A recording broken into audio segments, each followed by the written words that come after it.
Queridos, boa noite, graça e paz. Amém? Vamos dar continuidade ao nosso treinamento de crescimento espiritual. E como nós já mencionamos aqui, o tema é lealdade e deslealdade. Ontem nós vimos que a lealdade, biblicamente, é a qualidade de quem é confiável, fiel e verdadeiro aos compromissos assumidos com Deus.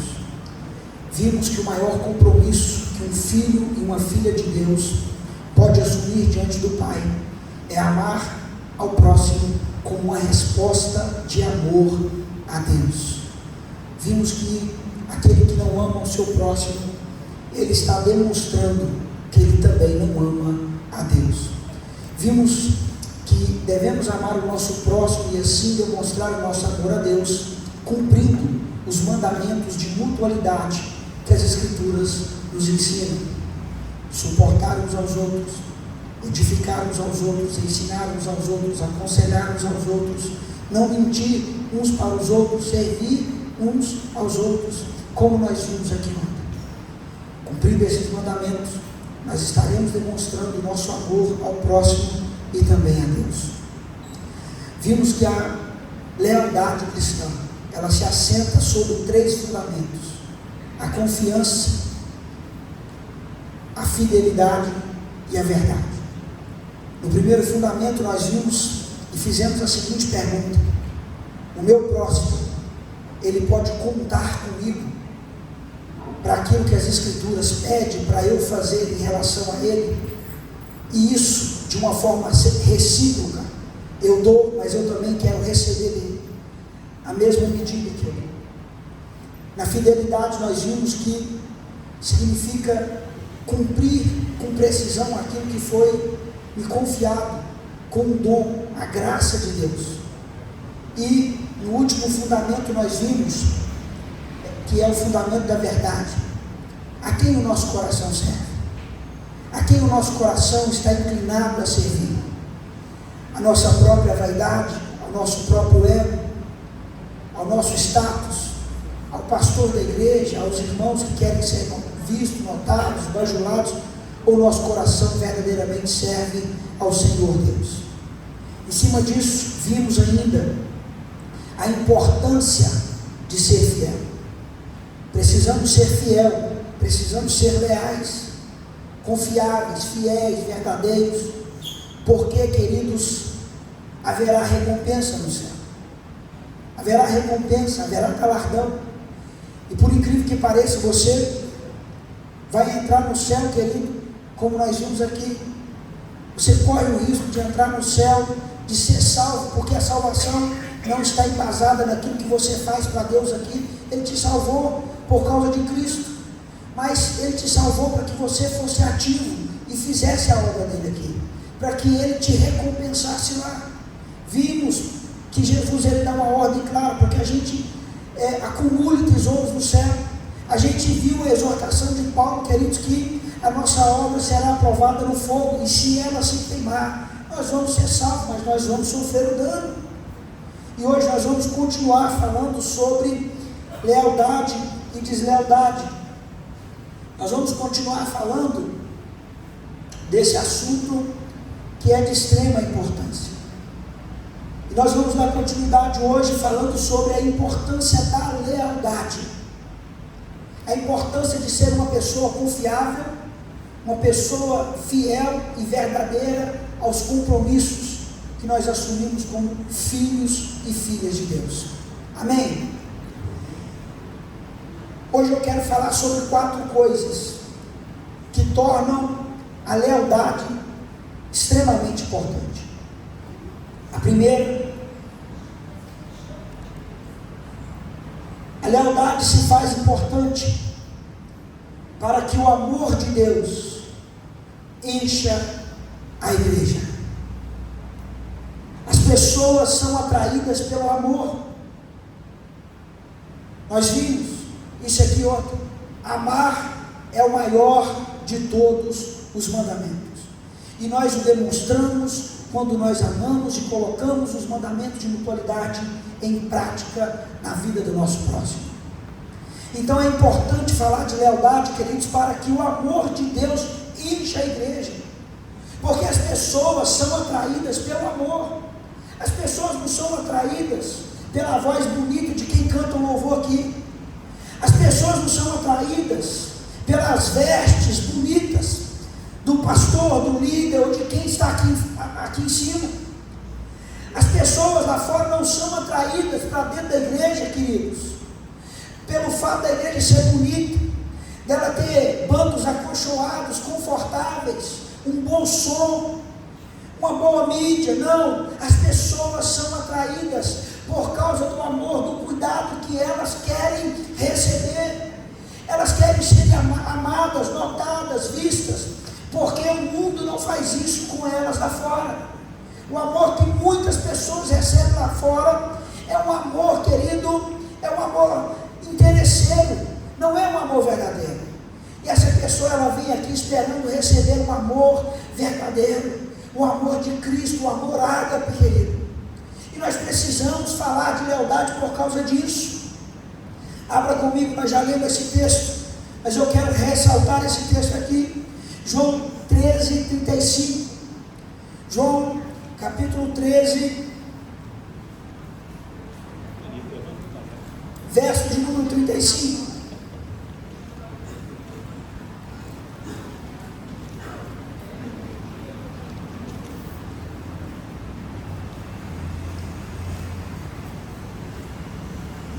Aqueles que acharam, digam: eu amo a palavra de Deus. Jesus disse: nisto conhecerão que todos sois meus discípulos, se tiverdes amor uns aos outros. A maior, presta atenção aqui, a maior qualidade, a maior característica de um seguidor de Cristo é o amor.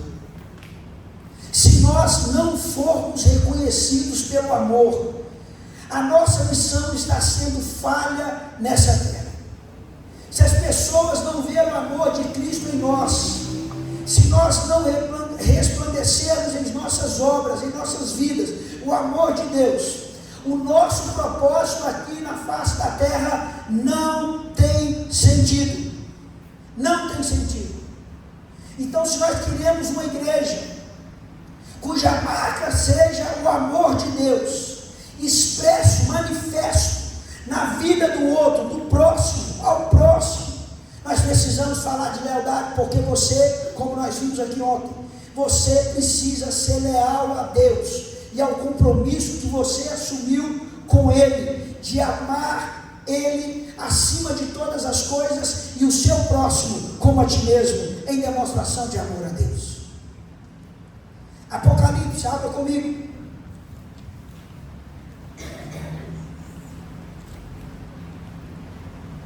Apocalipse, capítulo 2, verso de número 19.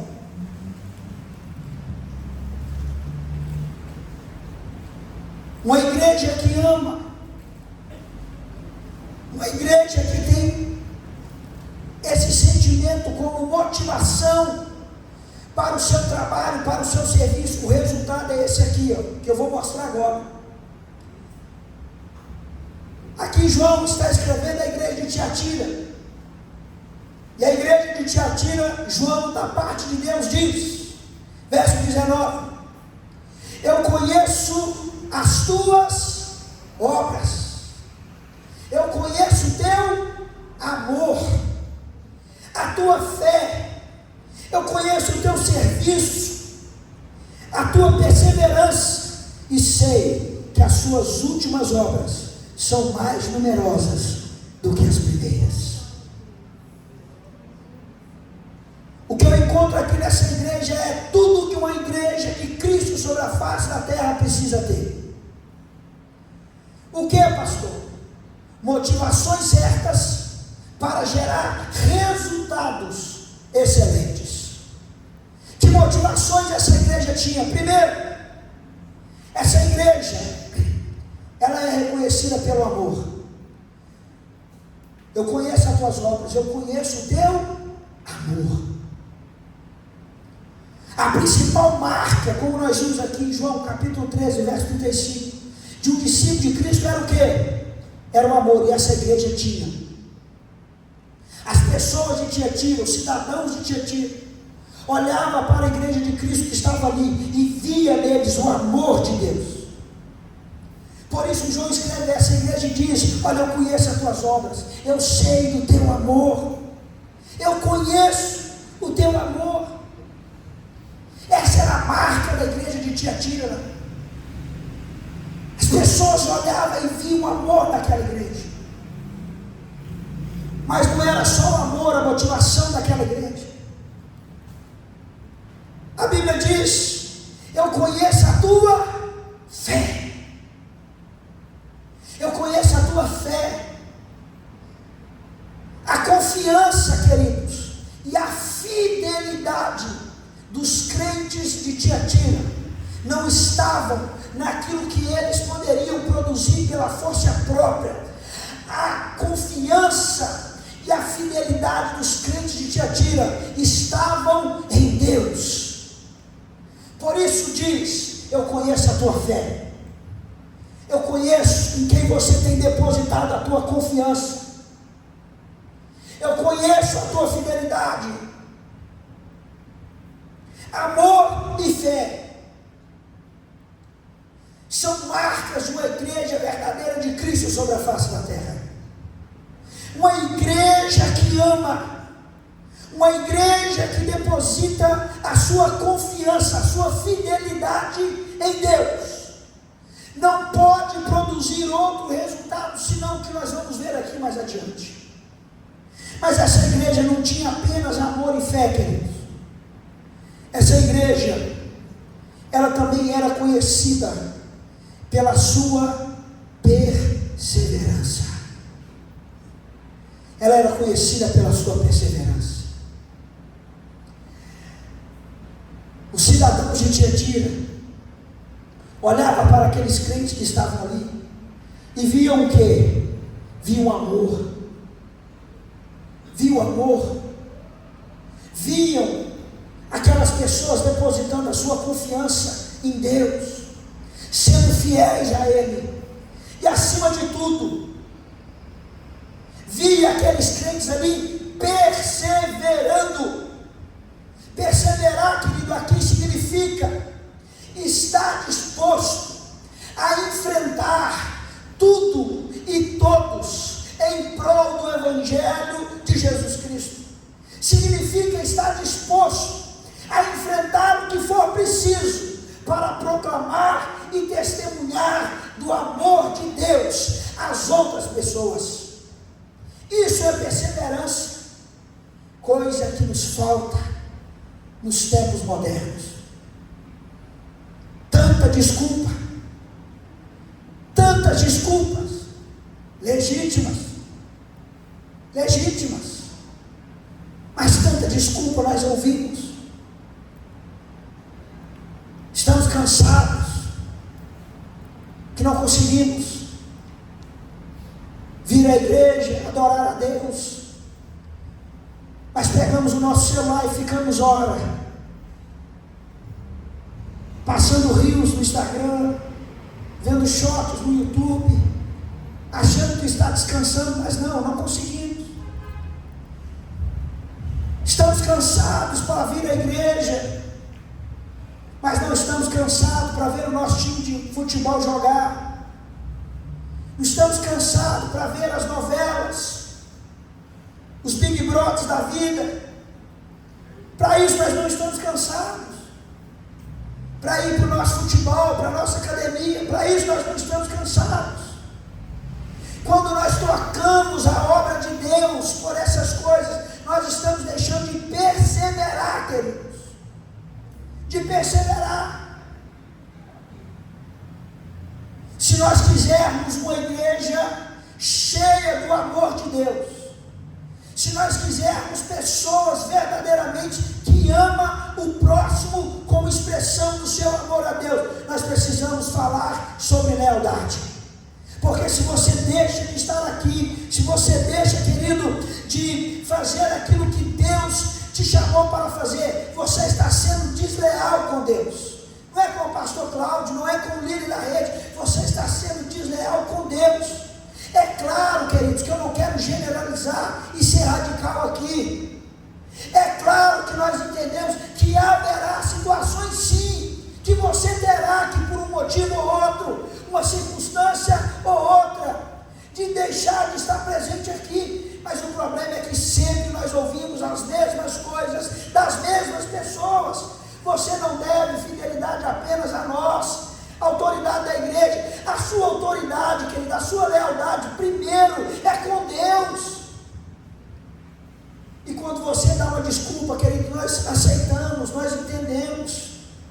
Mas será que verdadeiramente a sua desculpa não está sendo somente uma desculpa para não estar aqui? Então, se nós quisermos uma igreja que ama, uma igreja que é reconhecida pelo amor, nós precisamos seguir o exemplo dessa igreja. Nós precisamos. Porque, queridos, pastor, eu também trabalho. Pastor, também canso, eu também sou ser humano. Pastor, porque também tem dia que eu não tenho vontade nem de vir aqui. Mas o que eu faço, eu não faço para homens, como nós vimos aqui ontem. O meu coração serve a Deus, o Todo-Poderoso.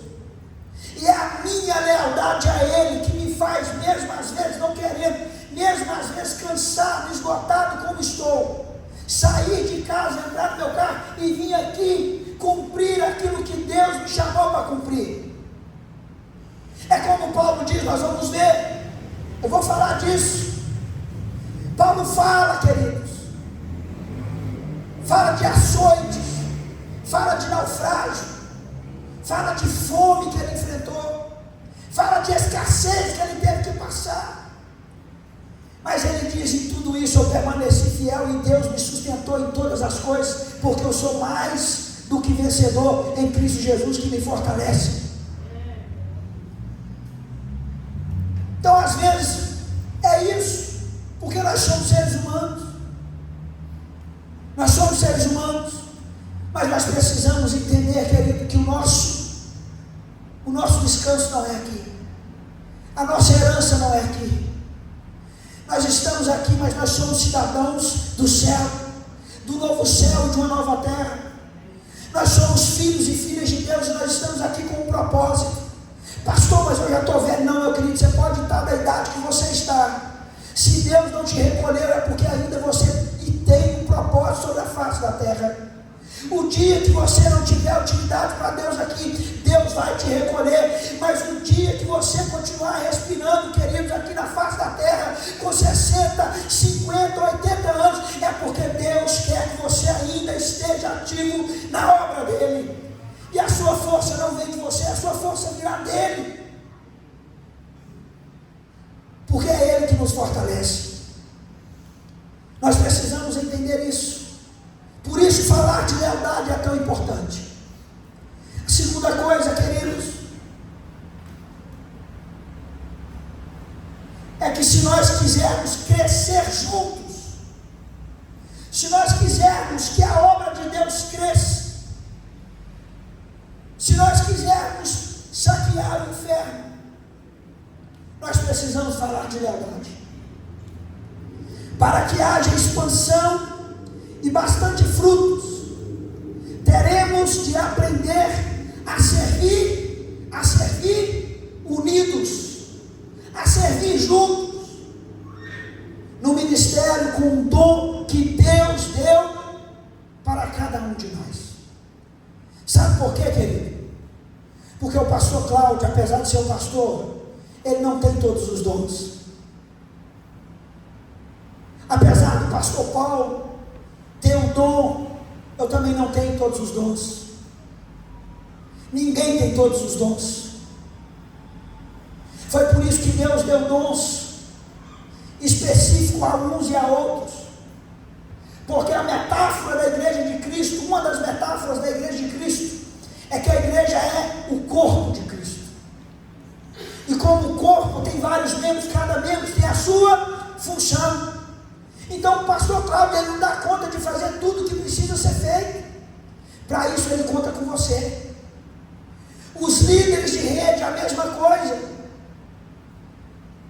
Apesar deles terem um dom, nós não damos conta de fazer todas as coisas. E aí nós precisamos, como líderes, entender isso. Nós precisamos entender que nós não somos homens e nem mulheres de ferro.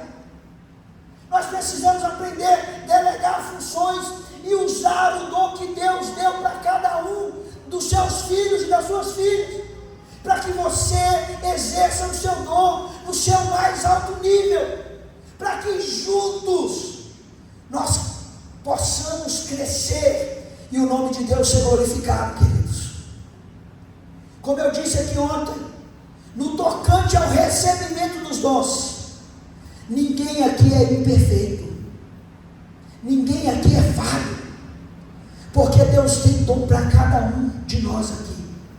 Talvez você não pode, talvez você não saiba o dom que Deus tem para você, talvez você não descobriu, mas vai descobrir. Nós vamos te ajudar a descobrir. Nos próximos treinamentos nós vamos voltar a falar sobre dons, para você tentar identificar para que Deus te chamou, qual área Deus quer que você sirva, para que você, meu querido, como parte dessa engrenagem, membro do corpo de Cristo, possa funcionar, para que todo o corpo esteja bem. Porque quando você, presta atenção, porque quando você tem um dom, e não exerce o seu dom, querido, você não serve a Deus com o dom que Deus te deu, você está comprometendo o funcionamento do corpo. Se um rim meu para de funcionar, o que vai acontecer?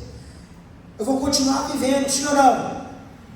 Mas meu corpo vai estar fraco, debilitado, vai sofrer mais limitações. Assim é a metáfora da igreja como o corpo. Se você está doente espiritualmente, não faz aquilo que Deus te chamou, você precisa ser tratado, você precisa ser curado, porque senão você vai comprometer todo o corpo, e o corpo comprometido, o corpo não funciona bem, não há crescimento saudável. Agora eu separei esse texto aqui, nós vamos ler ele agora, justamente por um motivo, que eu já vou falar daqui a pouco. Abra para mim Filipenses 1:27.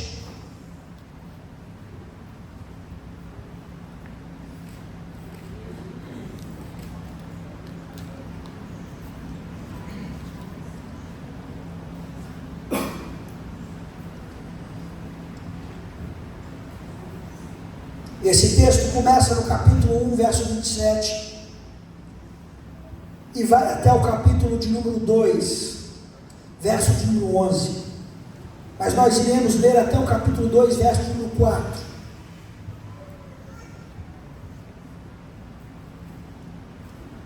O texto diz assim: vivei acima de tudo, por modo digno do Evangelho de Cristo, para que, ou indo ver-vos, ou estando ausente, ouça no tocante a vós outros, que estáis firmes em um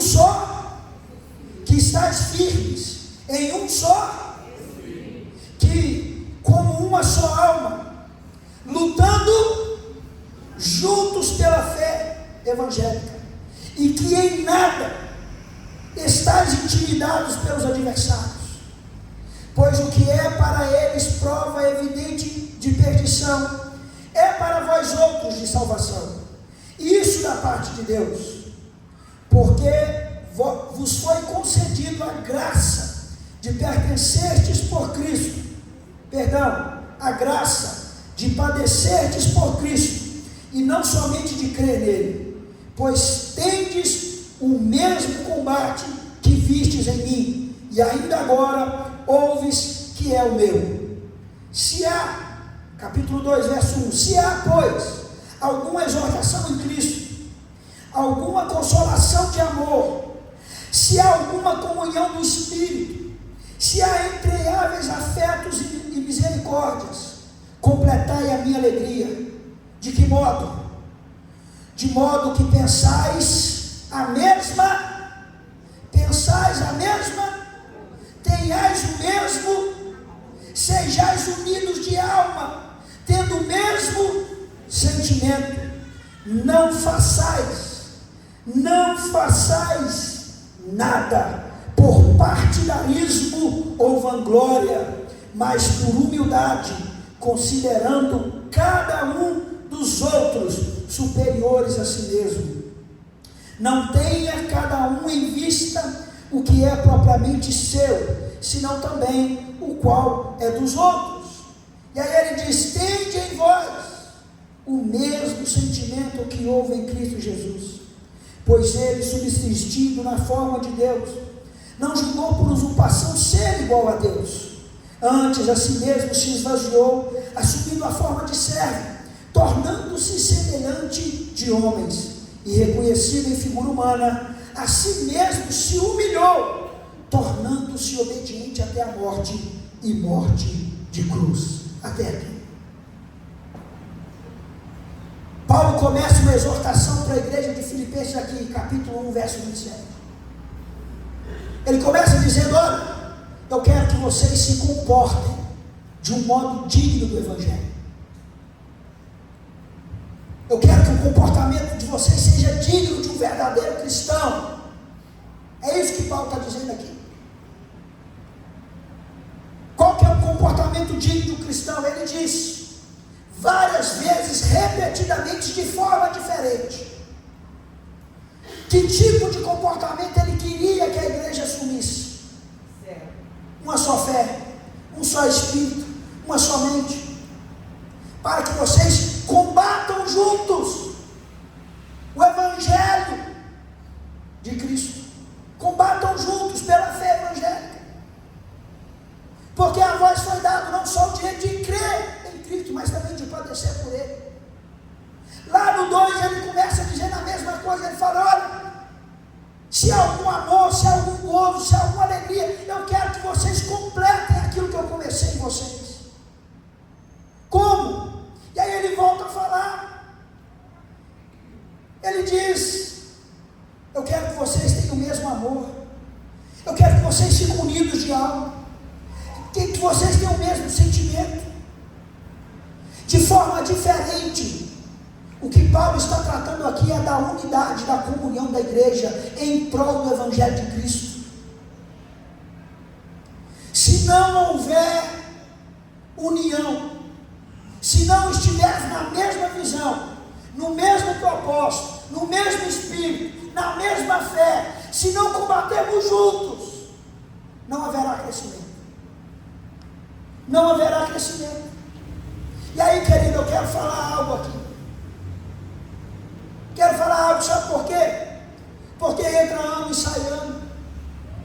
O nosso pastor coloca aqui uma estratégia, né? E diz para os líderes, para os pastores: olha, eu quero que você faça isso, eu quero isso, a gente precisa fazer isso, a gente precisa melhorar isso. Só que entra ano, sai ano, é a mesma coisa, porque uns fazem, outros não. Uns estão no mesmo propósito, uns estão combatendo junto na mesma fé, na mesma visão que Deus deu para o pastor, para crescimento da igreja. Porque é isso, querido, cada pastor Deus dá uma estratégia. A uns ele usa com célula, outros com grupo de crescimento, outros com G12. E a essa igreja foi dada ao nosso pastor uma visão de crescimento que precisa ser colocada em prática se quisermos crescer. Precisamos estar unidos em prol dessa causa, desse propósito, senão não haverá crescimento. Porque se eu fazer e você não faz, você está comprometendo o funcionamento do quê? Do corpo. E aí vai chegar uma hora que eu não vou conseguir funcionar, porque como você não está fazendo aquilo que foi chamado para fazer, você vai sobrecarregar a outra parte do corpo. E sobrecarregada a outra parte do corpo, o que é que vai acontecer com a outra parte do corpo sobrecarregada? Ela vai adoecer. E a igreja vai deixar de crescer saudável. O reino de Deus vai deixar de ser expandido. de forma saudável. Nós vamos deixar de saquear o inferno. Nós vamos deixar de glorificar a Deus. Agora, por que isso acontece? Por que isso acontece? Por que às vezes um está na visão e outros não? Está aqui, ó. Verso 3 do capítulo 2. Olha a exortação de Paulo. Ele diz: não façais nada por partidarismo ou vã glória, mas faça por humildade, considerando a cada um como se fosse superior a si mesmo. Sabe qual que é o problema? O problema é que às vezes a gente acha que a visão não vai dar certo. O problema é que às vezes a gente até faz, mas faz com partidarismo, faz com vanglória. E eu expliquei isso aqui ontem. Se esse for o seu sentimento para servir a Deus, meu querido, esquece. Deus, ele sonda os nossos pensamentos e esquadrinha os nossos corações. Se o seu coração não estiver verdadeiramente envolvido na obra de Deus, esquece. Esquece. Sabe qual que é o problema aqui? O problema é o eu. É o eu. É o eu que não faço, que não quero estar junto, no mesmo propósito, no mesmo espírito, na mesma fé, na mesma visão, porque eu me acho superior. Eu acho que essa visão não vai dar certo. Eu acho que tinha que ser feito de outra forma. E aí Paulo diz: olha, sabe qual que é o segredo? O segredo é você fazer e abaixar o seu ego e olhar para o outro como se ele fosse superior a você. É isso que atrapalha a unidade, a comunhão da igreja. É de achar que tem pessoas melhores do que outras aqui. É de achar que tem pessoas inferiores e que você não mistura com elas. É isso que atrapalha a comunhão da igreja, a unidade da igreja, de estar na mesma visão, no mesmo propósito. É isso, irmão, está aqui, é Bíblia. É isso que atrapalha a nossa comunhão, a nossa unidade, a nossa posição, o nosso achismo de superioridade, de querer se vangloriar naquilo que nós fazemos na casa de Deus. Mas Paulo fala: não tenha cada um em vista o que é propriamente seu, senão também cada qual do outro. E ele diz o seguinte, é a parte principal: qual que é a melhor forma de estarmos unidos e acabar com essas divisões, esses partidarismos que existem na igreja? Acabar com o nosso ego. E quem é o nosso modelo, nosso exemplo? Está aqui, Jesus Cristo. Paulo fala: tendes em vós o mesmo sentimento que houve em Cristo Jesus. Ele era Deus. Ele era Deus, querido. Você está me ouvindo? Ele era Deus, mas ele não considerou ser igual a Deus. Antes, olha o sentimento, ele se esvaziou de si mesmo. Enquanto você não seguiu o exemplo de Cristo e esvaziar de você, daquilo que você acha que você é, e estar junto, unido, no mesmo visão, no mesmo espírito, no mesmo propósito, na mesma fé, combatendo junto o Evangelho, não haverá crescimento. O corpo vai padecer por sua causa. A obra é de Deus, entenda, mas o corpo padece. O corpo padece.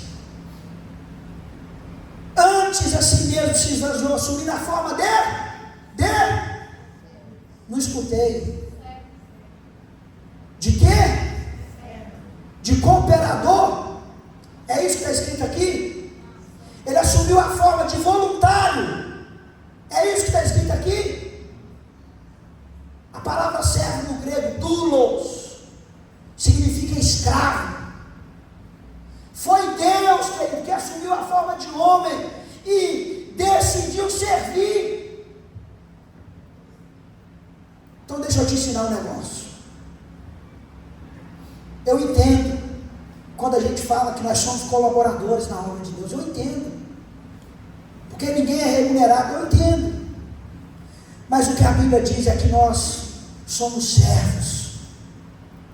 A Bíblia não diz que nós somos colaboradores, que é opcional eu fazer aquilo que Deus me chamou para fazer. A Bíblia não diz isso.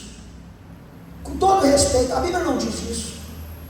A Bíblia diz que se eu sou filho de Deus, eu preciso assumir o compromisso de Ele como servo. Como servo, eu preciso servir como servo, como escravo. E aí entenda a expressão da palavra aqui, querido. É lógico que você não vai abandonar tudo, trabalho, tudo. Não é isso não. O que eu estou tentando te mostrar aqui é aquilo que foi pregado pela Vanilda aqui. Quando a sua vontade estiver de frente com a vontade de Deus, qual que vai ser a sua escolha? O seu amor a Deus vai pesar para que você se esvazie e faça aquilo que Deus te chamou para fazer?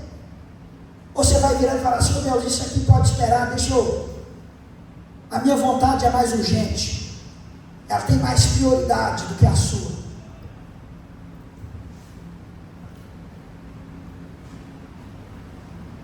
Se nós quisermos uma igreja em plena expansão, nós precisamos amar como a igreja de Tiatira, porque foi o amor, a fé, a perseverança que fez com que com aquela igreja fosse enaltecida por Deus, dizendo: as suas obras são melhores, são maiores agora do que elas foram. A igreja de Tiatira era uma igreja em plena expansão e crescimento. Por quê? Amava, depositava a sua confiança em Deus. Então aprenda isso. No dia que você pensar assim: não, eu podia estar trabalhando, mas hoje tem culto, eu podia estar ganhando meu dinheiro aqui. Eu também já pensei nisso. Quantas vezes eu estava rodando de aplicativo, tinha culto aqui, eu falei: oh meu Deus, eu tenho que parar aqui para ir para a igreja. Meu Deus do céu, como é que vai fazer com aquela conta lá?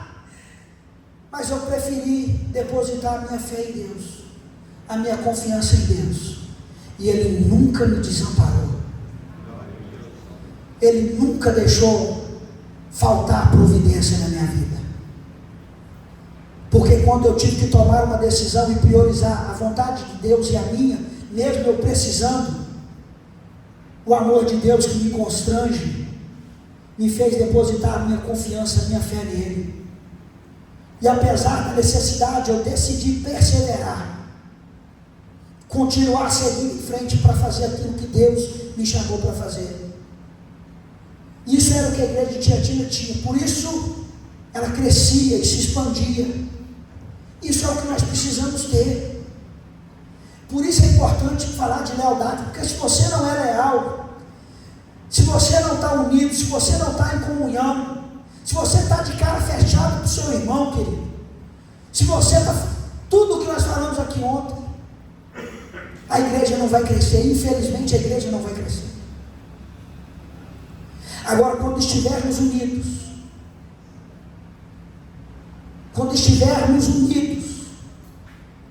olhando para o outro como se ele fosse superior a mim, quando eu deixar esse ego meu aqui, essa vaidade minha aqui na cruz, como Cristo deixou, e começar a servir o meu próximo, independente de quem ele seja, do que ele fez, aí Deus vai operar o crescimento na igreja, porque quem dá o crescimento é Deus, quem faz a igreja crescer é Deus. Entenda isso. Nós só somos instrumentos de Deus. Ele quer nos usar, mas quem dá o crescimento é Ele. É como Paulo fala: olha, um plantou, o outro regou, mas quem deu o crescimento foi quem? Foi Deus. É Deus que dá. Então, se nós quisermos crescer, e nós temos potencial para isso, nós precisamos estar unidos, nós precisamos ter comunhão uns com os outros. E aquilo que nos atrapalha, o nosso ego, a nossa vaidade, nós precisamos deixar na cruz e seguir o exemplo de Cristo. Amém? Continuando. Meu Deus, esse aqui vai dar uma. Se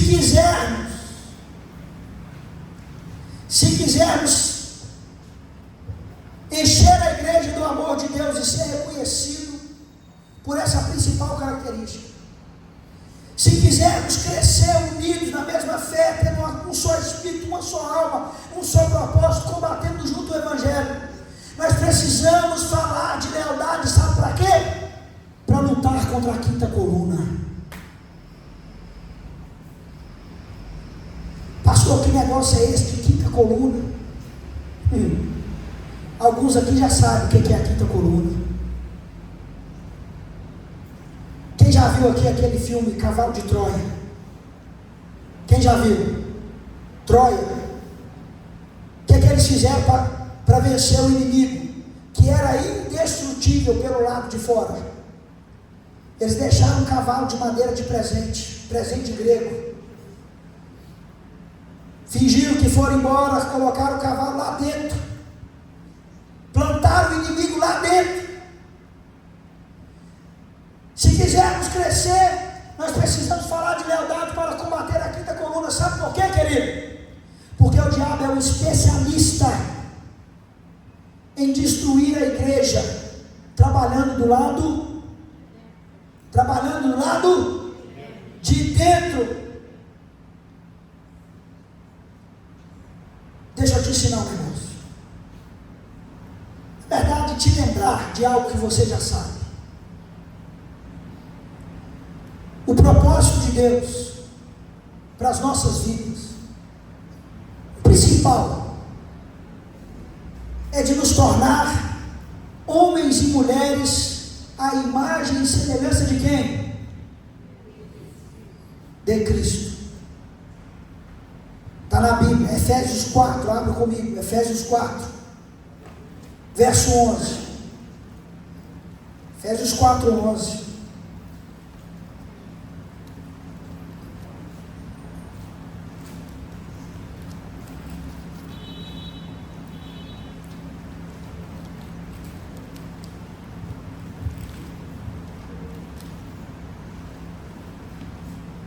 Paulo diz assim, Efésios 4, 11.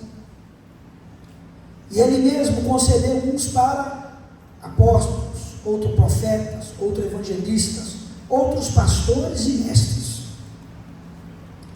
com vista ao aperfeiçoamento dos santos para o desenvolvimento do serviço, para a edificação do corpo de Cristo, até que todos cheguemos à unidade da fé, ao pleno conhecimento do Filho de Deus e à perfeita varonidade, à medida da estatura da plenitude de Cristo, para que não mais sejamos como meninos, agitados de um lado para o outro e levados ao redor por todo vento de doutrina, pela artimanha dos homens, pela astúcia com que induzem ao erro, mas seguindo a verdade em amor, cresçamos em tudo naquele que é a cabeça, Cristo, de quem todo o corpo,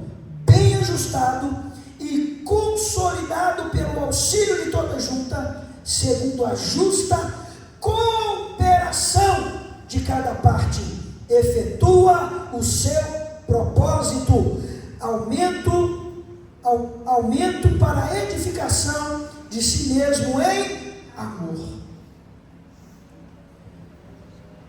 Agora só que qual que é o problema, queridos? O propósito de Deus é de nos fazer, como Paulo diz aqui, sermos corpo, bem ajustados, unidos, em amor, em fé, para que em tudo nós cresçamos naquele que é o cabeça, para te chegarmos à estatura de Cristo, de varonilidade, de homem, de mulher perfeito. Agora qual que é o problema?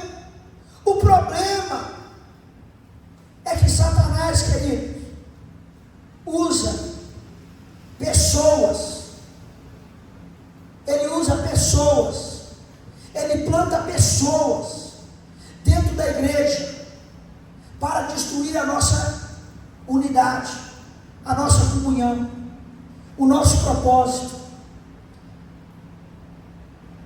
Falsos mestres, falsos apóstolos, falsos pastores, falsos obreiros fraudulentos, pessoas que se dizem de Deus, mas está aqui como um fermento.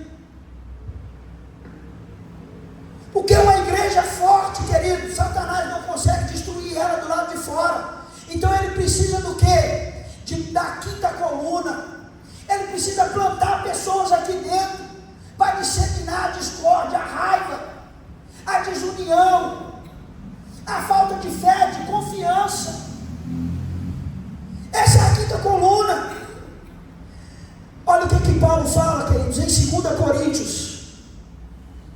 2 Coríntios 11, do 13 ao 15.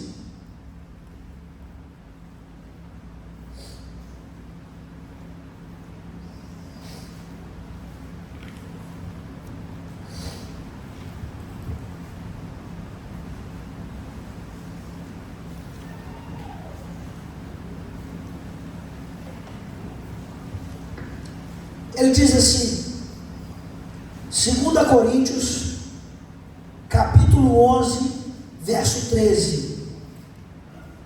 Porque os tais são falsos apóstolos, obreiros fraudulentos, transformando-se em apóstolos de Cristo.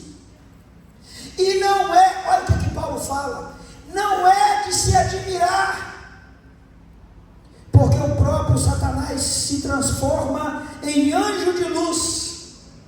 Não é muito, pois, que os seus próprios ministros se transformem em ministros de justiça, e o fim deles será conforme a sua obra. Presta atenção, isso é sério. O que Paulo está dizendo é sério. Satanás tem o poder de transfigurar-se em anjo de luz. E ele diz, não é de se admirar, porque os próprios ministros de Satanás podem se transformar em ministros da justiça. Mas na verdade, como Paulo fala aqui no verso 13, são falsos apóstolos, obreiros fraudulentos,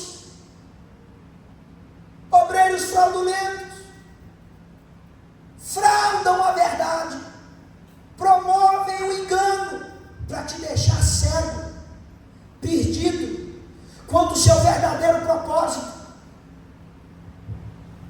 O seu propósito não é acumular tesouro nessa terra, bens materiais. Deus pode fazer isso e que Ele prospere a sua vida, não é errado. Mas o propósito de Deus, que do propósito pelo qual Deus te chamou e que te fez filho, é para que você cresça a imagem e semelhança de Cristo, porque Deus está formando uma nova humanidade, um novo tipo de ser humano a partir de Cristo, que vai herdar um novo céu e uma nova terra. Até que esse momento chegue, Ele quer que você, que foi escolhido antes da fundação do mundo por Ele, para ser filho de adoção e a imagem de Jesus Cristo, faça aquilo que Ele te pediu para fazer aqui nessa terra, de forma fiel, leal. Ele quer que você fale, que você testemunhe e que você exerça o seu dom, para que as outras pessoas que estão perto de você cresça igual a Cristo e chegue à maturidade da fé. Agora, quando você está focado só naquilo que é seu, só naquilo que é seu, na sua necessidade, na sua prosperidade, na sua felicidade, não haverá crescimento, não haverá edificação, Deus não será glorificado. Você está desviando o foco do seu propósito, e para isso tem um monte de obreiro aí, um monte de gente aí, ó, na internet, um monte de pastor de internet aí. Aí você conversa com o irmão e fala, mas o pastor fulano de tal, mas o pastor fulano de tal no YouTube disse, mas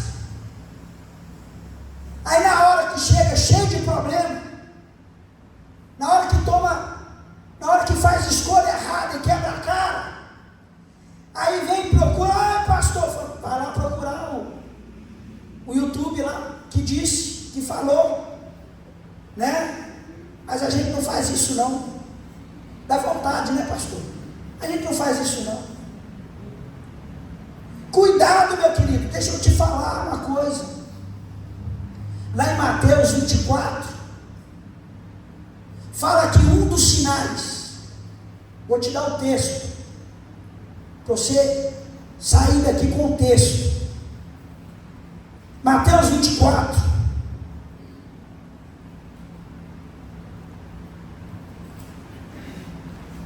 verso 4. Os discípulos perguntam para Jesus: que sinais haverá da tua vida e da consumação do fim? E aí Jesus responde: vede que ninguém vos, porque virão muitos em meu nome, dizendo: eu sou o Cristo, eu sou ungido, eu sou apóstolo, eu sou profeta, eu revelo, eu oro, o negócio acontece. Cuidado, porque o engano em uma escala de dor de parto é um dos sinais que precedem a volta de Cristo. Se você sabe, mulher, como que é a dor do parto, ela começa de uma forma, sempre no intervalo de tempo cada vez menor, ela volta só com intensidade cada vez. Os sinais que precedem a consumação do fim estão em estrutura de dor de parto. Isso significa o quê? Que existia falsos cristos no tempo da igreja primitiva? Engano? Falsos apóstolos, falsos mestres? Sim. E a tendência, querido, é até que Jesus voltar, sempre no intervalo de tempo cada vez menor, o engano fica cada vez maior. Então, cuidado. Pastor, mas o cara fala tudo da minha vida. Pastor, o cara ora, o negócio acontece. O cara ora, pastor, o negócio acontece, é um negócio de doido. Vai para mim, Mateus 7, 21. Mateus 7, 21. Olha o que aqui diz Mateus 7, 21. Jesus falando para os seus discípulos, que naquele grande dia, olha o que ele diz: nem todo o que me diz Senhor, Senhor, entrará no reino dos céus, mas aquele que faz a vontade do meu Pai, que está nos céus. Muitos naquele dia hão de dizer: Senhor, Senhor, porventura não temos nós o quê? O quê? Profetizado em teu nome? Em teu nome não temos expulsado demônios? Em teu nome não temos feito vários milagres? Mas olha a resposta de Jesus: eu direi explicitamente para eles, diz a minha tradução: eu nunca vos conheci. Apartai-vos de mim, maldito, vós que praticais a iniquidade. Profetizar atesta que a pessoa é de Deus? Expulsar demônio atesta que ela é de Deus? Realizar milagre atesta que ela é de Deus? Deixa eu te dar uma ilustração do que Jesus está dizendo aqui, para não ficar meio confuso na sua cabeça. Quando eu era criança, morava no interior, cidadezinha de 7.000 habitantes. Meu bisavô, na verdade, minha bisavó eram donos de uma pensão, e meu avô tinha um mercado. Qualquer comércio que você chegasse ali naquela cidade, se você chegasse lá na farmácia e falasse: olha, eu vim aqui pegar um remédio no nome do Sr. Samuel de Souza, era perigoso você levar a farmácia inteira no nome dele. E quando chamava ele de avô, mas ele era meu bisavô, quando meu avô chegava lá, ele ia olhar assim: quanto que eu devo? Aqui está a conta, Sr. Samuel. Ele ia pegar a conta e olhar: Tá aqui o dinheiro. Mas me diz uma coisa, quem pegou isso aqui no meu nome? Quem comprou isso aqui no meu nome? Foi fulano, ciclano e beltrano. Você podia ter certeza de uma coisa, meu. O meu avô ia pagar aquela conta, porque pegou no nome dele. Para honrar o nome dele, ele pagou a conta. Mas de uma coisa você podia ter certeza, meu avô ia te caçar até no inferno para você pagar ele. Mas você ia ter que pagar. Presta atenção. Assim é Deus. Assim é Cristo. O cara vai expulsar o demônio no nome dele. O cara vai fazer milagre no nome dele. Ele vai realizar porque é o nome dele. E ele vai honrar a palavra dele. Mas depois ele vai dizer assim: quem é você? Não te conheço. Quem é você para fazer isso em meu nome? Quem te autorizou? Não, Senhor, mas nós profetizamos, ó. Nós expulsamos demônios, realizamos milagres. Não te conheço. Não te autorizei a fazer isso em meu nome. Não, mas é uma coisa boa. Não. Apartai-vos de mim, vós que praticais a iniquidade, eu não vos conheço. Não tem. Tem um monte de gente aí pregando em nome de Deus, fazendo milagre em nome de Deus, curando em nome de Deus, profetizando em nome de Deus, expulsando demônio em nome de Deus, mas não é conhecido por Deus.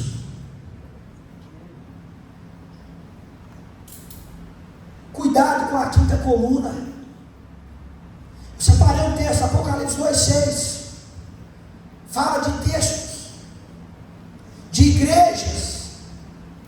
igrejas que estavam sofrendo com a quinta coluna, dividindo, causando confusão, causando discórdia.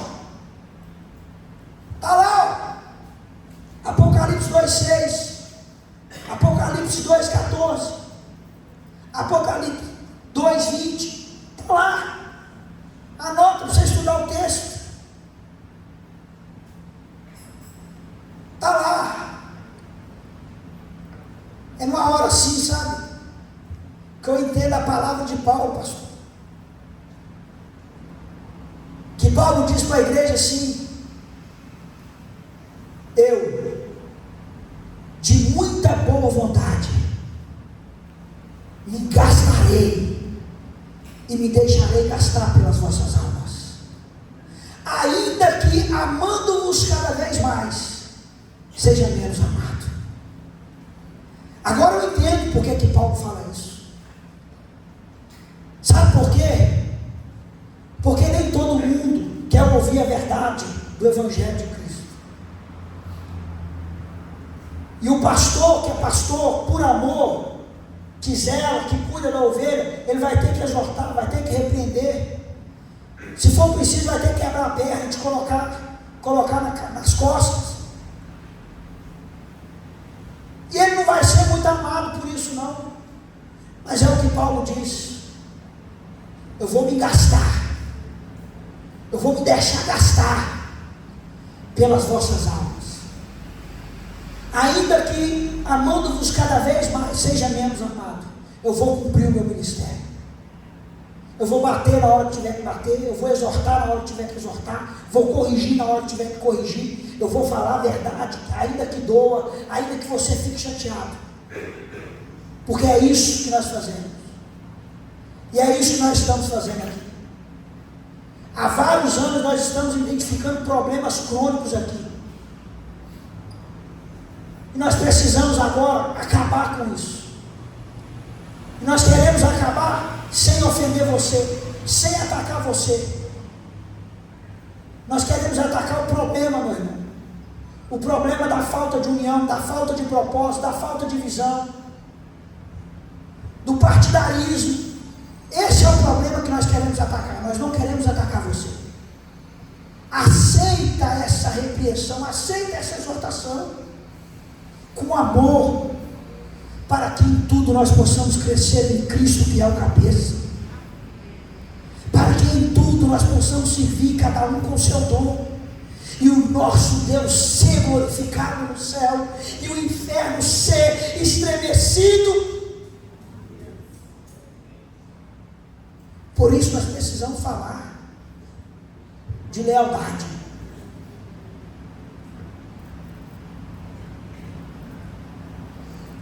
Por último, não menos importante, precisamos falar de lealdade, porque a lealdade é a principal qualificação de um servo de Deus. Abra comigo, Mateus capítulo 25, verso 21.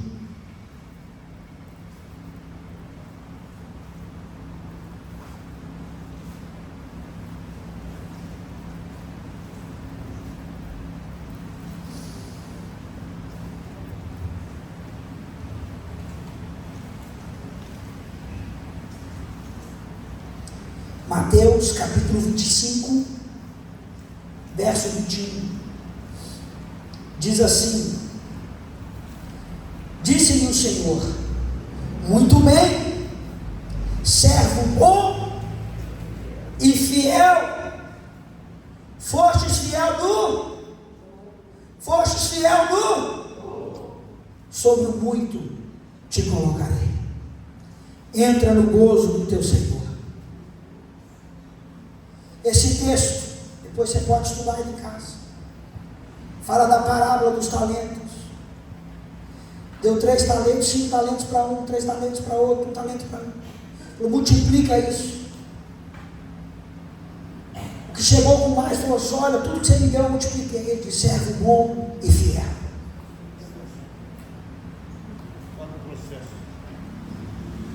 Servo bom e fiel. Foi fiel no pouco que eu te deleguei, agora sobre o muito eu vou te colocar. Entra para o gozo do teu Senhor.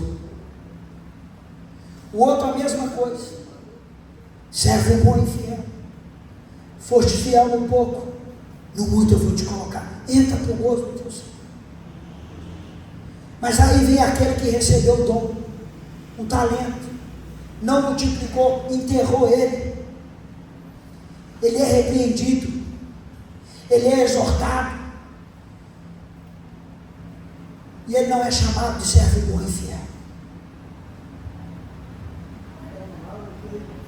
Servo mau e preguiçoso. Servo mau e preguiçoso. 1 Coríntios 4, verso 2.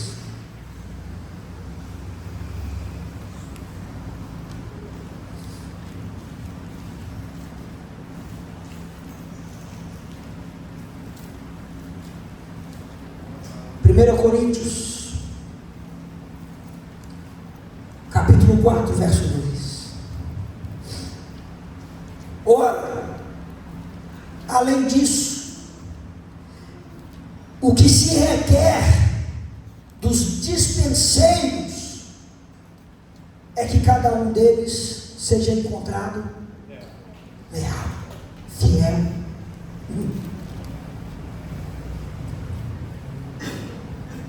Lucas 9, 62. Lucas 9, 62.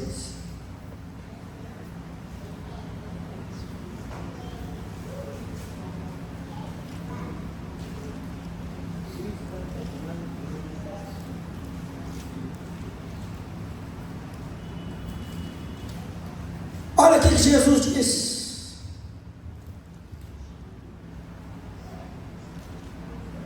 ninguém que, tendo posto a mão no arado, olha para trás é apto para o reino de Deus. Vou repetir: ninguém que, tendo posto a mão no arado, olha para trás é apto para o reino de Deus.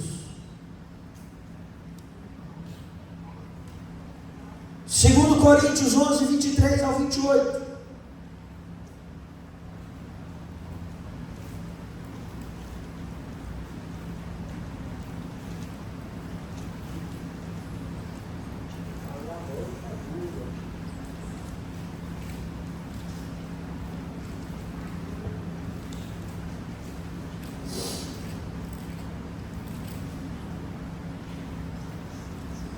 Olha o texto que eu falei.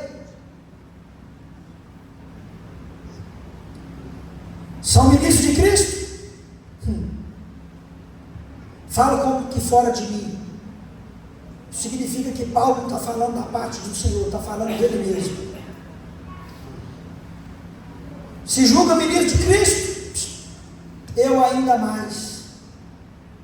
Em trabalhos, muito mais. Muito mais em prisões, muito mais em açoites, sem medida, em perigo de morte, muitas vezes já estive. 5 vezes recebi dos judeus uma quarentena de açoites, menos um. Fui 3 vezes fustigado com vara. Uma vez apedrejado, em naufrágio 3 vezes. Uma noite, um dia passei na forragem do mar. Em jornadas, muitas vezes em perigos em rios, em perigos de salteadores, em perigos entre patrícios, em perigo entre gentios, em perigos na cidade, em perigos no deserto, em perigos no mar, em perigo entre falsos irmãos, em trabalhos e em fadigas, em vigílias, muitas vezes, em fome e sede, em jejum, muitas vezes, com frio e nu, muitas vezes, além das coisas exteriores. Ao que pesa sobre mim diariamente, o quê? A preocupação com todas as igrejas. Olha para mim, tem muita gente aqui que quer cargo de liderança, mas não é fiel. Coloca a mão no arado e olha para trás na primeira dificuldade, no primeiro açoite, na primeira prova, na primeira tribulação, quer largar. Você não está apto para o reino de Deus. Paulo está dizendo: em trabalho eu fiz muito mais do que vocês, para a igreja de Coríntios. Em prisões fui várias vezes. Em açoites já perdi as medidas de quantas vezes eu fui açoitado. Teve uma vez que pegaram, bateram de vara. Naufrágio foi 3. Dormir ao relento no mar várias vezes. Perigo, eu passei perigo, foi perto de patrícios, perto de irmãos falsos. Na cidade passei perigo, no deserto passei perigo várias vezes. Mas ele diz que diante de todas essas coisas, teve algo que pesou sobre ele. Teve algo que pesou na vida dele, para ele não parar, mesmo correndo o risco de morrer. O que? O cuidado pelas igrejas de Cristo. Se isso não pesar sobre a sua vida, meu querido, na hora que você está cansado para vir para a igreja, você não está apto. Entrega seu cargo para o pastor. Ele já falou isso aqui várias vezes. Se ele não pode contar com você, se Deus não pode contar com você, entrega. É melhor para o corpo não padecer. Você não está apto. Você não está apto para servir no reino de Deus. É uma dura verdade. Depois você pode brigar, me odiar, vou continuar te amando do mesmo jeito. Mas é uma dura verdade. Você quer posição, status. Aí na primeira dificuldade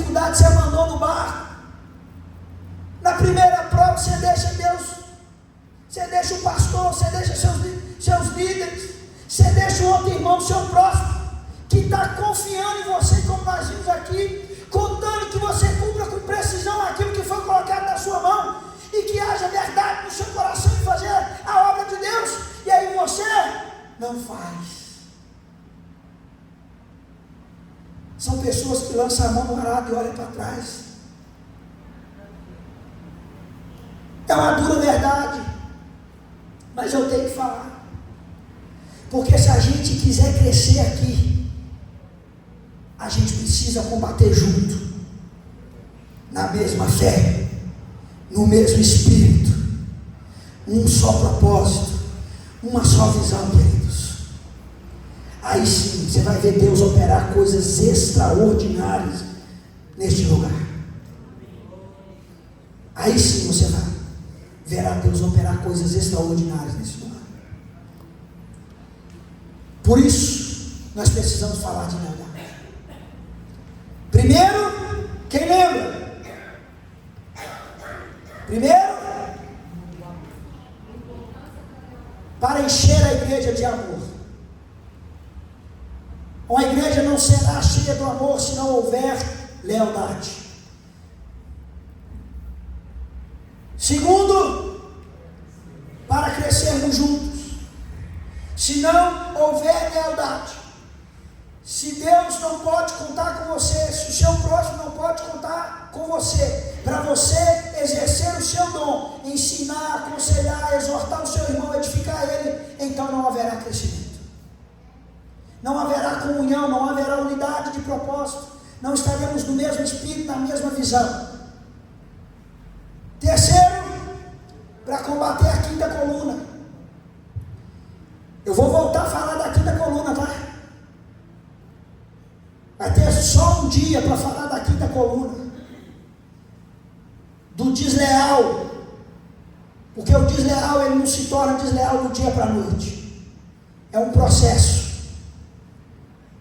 E eu preciso falar disso por duas coisas. Primeiro, para que você saiba identificar uma pessoa desleal. E segundo, para você fazer uma prospecção, uma autoanálise, para ver se você não está se tornando um desleal também. Amém? E por último, é importante falar de lealdade, porque é a principal qualificação de um servo de Deus. Deus não quer saber se você canta bonito, se você prega bonito, se você tem conhecimento, se você é eloquente. Deus, Ele precisa de pessoas leais, fiéis ao ministério.